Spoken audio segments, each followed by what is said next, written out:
Si vous souffrez de relations toxiques, de dépendance affective, de relations qui font des montagnes russes, alors peut-être que vous avez un trouble de l'attachement ou peut-être que vous souffrez d'un des schémas de Jung dans le domaine de séparation et rejet. Dans ce cas-là, je vous présente les livres avec lesquels je travaille et que je recommande toujours en amont d'une thérapie, que ce soit en thérapie des schémas ou pour gérer un trouble de l'attachement. Allez, on voit ça ensemble. Le premier qui est, je ne sais pas si vous voyez bien, qui est un must, c'est le livre qui s'appelle « Dis-moi qui te aime, je te dirai qui tu es ». Il va vous présenter en détail ce que c'est qu'un attachement sécure, un attachement insécure, comment ça se construit, les origines dans l'enfance. Puis il va vous expliquer voilà, les combinaisons de couple, attachement sécure, insécure, évitant, anxieux, désorganisé, comment ça fonctionne pas. Toute la première partie du livre est un peu chiante. Moi, je vous recommande de le commencer à la page 147.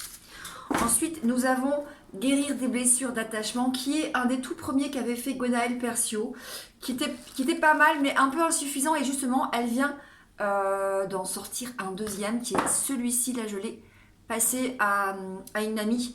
Donc, je ne peux pas vous le montrer en vrai, mais voilà, je vous le montre là en image, qui est son deuxième bouquin, qui a été coécrit, qui est beaucoup plus complet, puisque là aussi, elle explique un petit peu, comme dans le premier livre, les combinaisons, les couples, pourquoi ça fonctionne pas, et ce sur quoi il faut travailler quand on est dans un attachement anxieux, ou quand on est dans un attachement évitant, ou désorganisé. Celui-ci, il est sorti récemment, ça s'appelle « Se libérer de la dépendance affective en 6 semaines ». Il est plutôt bien fait, parce que les bouquins sur la dépendance affective, il y en a des tas, je pense que j'ai tout lu, il y a aussi beaucoup de merde, parce que forcément ça ne s'appuie pas forcément sur la théorie de l'attachement ou sur les schémas.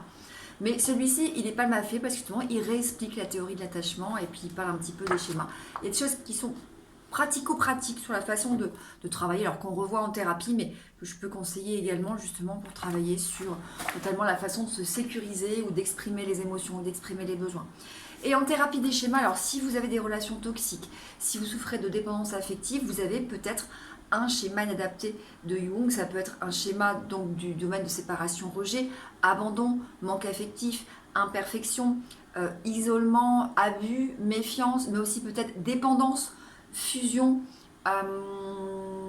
vulnérabilité. Voilà, tout ça, ce sont des schémas qui vont fortement s'exprimer dans la relation amoureuse, avec une chimie qui fait que vous allez tout le temps attirer à vous potentiellement des partenaires qui vont vous faire reproduire votre schéma d'enfance. Donc le livre que je recommande systématiquement, c'est « Je réinvente ma vie », c'est de la thérapie des schémas. Celui-ci, il est grand public, on y retrouve les principaux schémas, les 11 principaux schémas, avec les origines, et il y a plein de pistes thérapeutiques. Le deuxième qui est vraiment top, mais celui-ci il est pour les thérapeutes, je vous l'avais déjà présenté il y a quelques temps, mais si vous êtes vraiment passionné, si vous voulez comprendre, il se lit assez facilement. Il faut quand même quelques bases forcément en psychothérapie, en TCC, mais il se lit assez facilement, et celui-ci c'est la Bible, c'est ma Bible, vous voyez, il est plein je le relis très régulièrement. Il va vous expliquer c'est quoi un schéma, les stratégies d'adaptation, les thérapies, que ce soit cognitives, comportementales, émotionnelles, les modes. Et il fait effectivement, ces deux-là font une petite présentation du borderline et du trouble de la personnalité narcissique, parce qu'effectivement, ce sont des thérapies qu'on va utiliser dans ces troubles de la personnalité-là. Voilà, j'espère que cette vidéo vous aura été utile. À très bientôt.